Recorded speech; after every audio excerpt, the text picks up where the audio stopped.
গতকাল 24শে মে 2025 রাত 8:30 নাগাদ মুর্শিদাবাদ থানার পুলিশ গৌরীবাগ ব্রিজের কাছে একটি গাড়ি আটক করে। ওই গাড়িতে 8 জন বাংলাদেশি নাগরিক এবং একজন ভারতীয় নাগরিক ছিল। ভারতীয় নাগরিক জামাল শেখ, সে কাতলামারি পালপাড়া রানীনগরের বাসিন্দা। সন্দেহ করা হয় জামাল শেখ ওই ব্যক্তিদের অবৈধভাবে যাতায়াতের জন্য দালাল হিসাবে কাজ করছিলেন। বাকি 8 জন ভারতে থাকার কোনো বৈধ কাগজপত্র না থাকায় তাদেরকে বাংলাদেশি নাগরিক চিহ্নিত করা হয়েছে।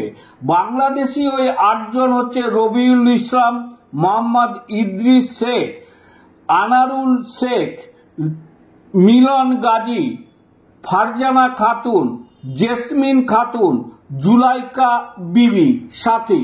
পুলিশের প্রাথমিক তদন্তে জানা যায় এরা সবাই সীমান্ত পেরিয়ে ভারতে প্রবেশ করেছিলেন। তাদের কাছে কোনো বৈধ অনুমতি ছিল না।